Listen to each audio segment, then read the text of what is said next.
This is a 2010 Yamaha XJR1300, and this is the Bennett's Bike Social Guide to Buying One. Now this bike is all about the engine, 1251 cc's of air-cooled muscle. It's a torquey machine that is best under 7,000 RPM, so it's not a thrasher's bike. One thing you need to make sure though is that the valve clearances have been done, and if they haven't, budget for around £400 to get those looked at. From 1999 to 2006, the XJR had carbs. Carb models will suffer with modern fuel if they've been left for a while, so one way of checking in on that is if it starts quite merrily from cold with no choke on. It's not a huge issue if you need to get the carb cleans. Carb rebuild kits are fairly inexpensive, but it's quite time consuming getting this all apart. With the arrival of fuel injection in 2007 came a bigger catalytic converter, which many people said strangled the power a little bit.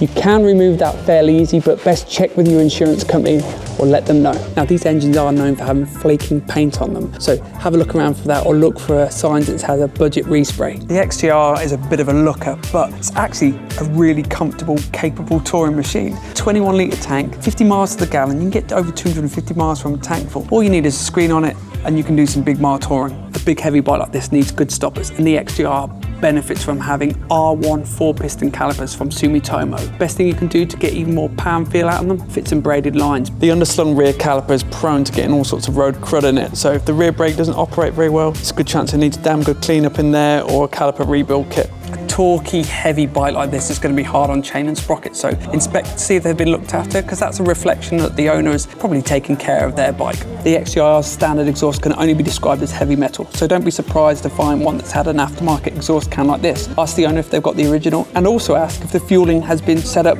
to allow for the exhaust, whether that's a carb or the fuel injection. From 2007, the XJR gained an exit valve, exhaust ultimate power valve, and this helps keep a smooth spread of power and torque by controlling the amount of back pressure. Now, things to look out for is that these valves haven't seized, and check that the cables are well adjusted. If you take this out for a test drive and you can't find 6th gear, that's because they only have a 5-speed box, so just remember that. Although the XJR remained largely unchanged in its 15-year production run, a big heavy bike like this needs to be able to handle well. Early bikes didn't have much in the way of suspension adjustment, preload only on the front, and then in 2002 they got these Öhlins adjustable suspension that can be rebuilt, and same with the front. The standard XJR bars are quite narrow, so it's not uncommon to find ones that have had some wider rentals or some similar bars put on. Ask the owner if they've still got the originals, because change bars could be the indication the bike's been dropped as well. This is a naked bike after all, so it is exposed to the weather and riding conditions, so get on your hands and knees and have a look around, because both the painted and unpainted surfaces on this can be susceptible to corrosion. Head over to bikesocial.co.uk for new and used buying advice and a hell of a lot more.